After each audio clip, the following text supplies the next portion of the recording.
You know, you also might ask yourself, you know, why don't people do what's right?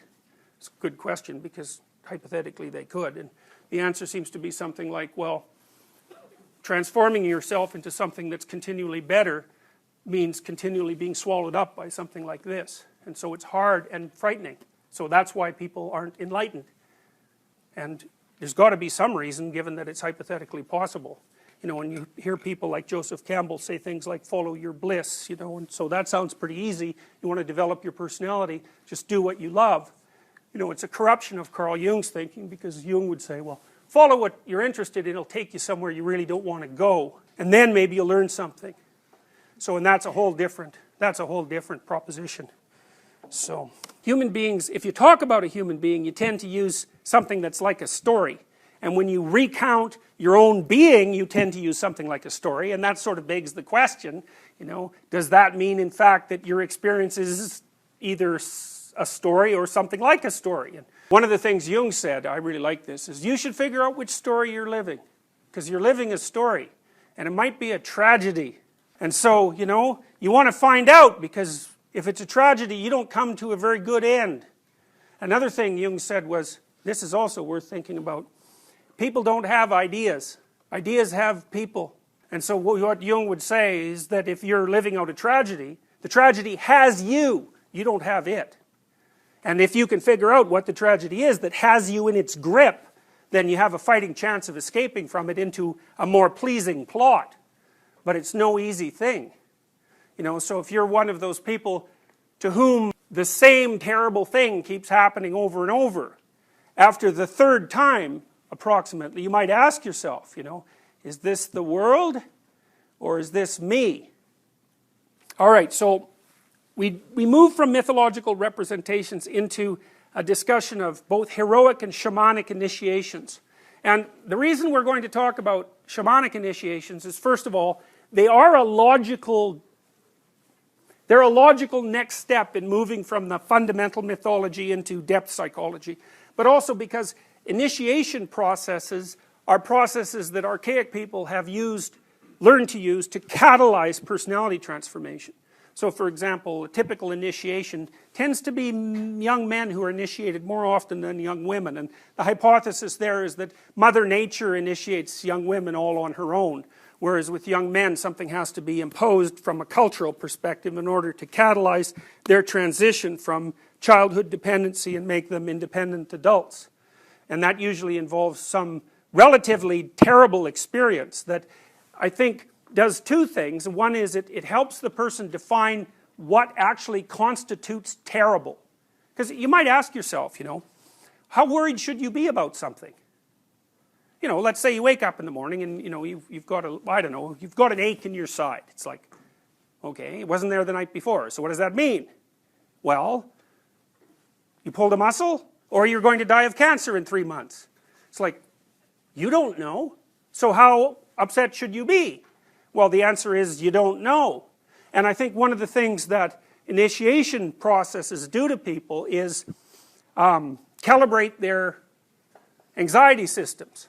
So, you know, unless you've been required at some point in your existence to face something that is truly awful without destroying you, maybe you don't know how to calibrate what you should be worried about and what you shouldn't. And it seems to be the implicit theory upon which initiation rituals are predicated, you know, and they tend to reemerge spontaneously. You know, you see them reemerge, for example, in situations like fraternity hazing, you know, or medical residency for that matter, because if you're going to be a medical resident, you can be completely assured that you're going to be tortured to death for 2 years. So, and when you come out of that, you won't be the same person that you were when you went in. And it isn't necessarily the case that that will be, you know, that you'll be better, but that's a different issue. So, I want to talk about the structure of shamanic and heroic initiations, partly to further our understanding of personality transformation, but also partly to give you an idea of the body of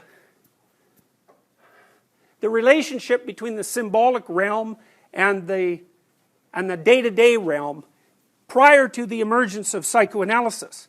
Because when psychoanalysis emerged in the first part of the 20th century, the psychoanalysts, mostly Freud and Jung, discovered what you might regard as a symbolic realm. They associated it with within.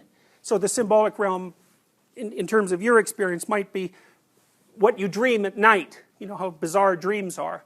You know, and there's debate about whether they're interpretable. I'd say some people's dreams are interpretable and some people's aren't, in my experience. But it's the dream realm, for example, is very peculiar because obviously you experience it.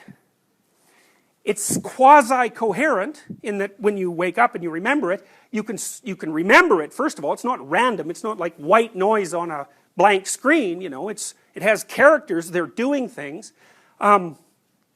Although there are dynamic jumps usually in the narrative structure that make it difficult to understand. There are chunks of it that are clearly comprehensible, you know, and that seem to have the same quality, roughly speaking, as something cinematic. Things transform in peculiar ways in dreams. The normal laws of physics are often suspended in one way or another, so people frequently dream of flying, for example. And most peculiarly, dreams seem to happen to you. You know, because you say, well, I dreamt last night, but that doesn't generally mean that, you know, you decided which movie to play in your head, so to speak. It seems when you're dreaming that things happen to you in your dream that are like the things that happen to you in regular life, in that they happen. You don't make them happen.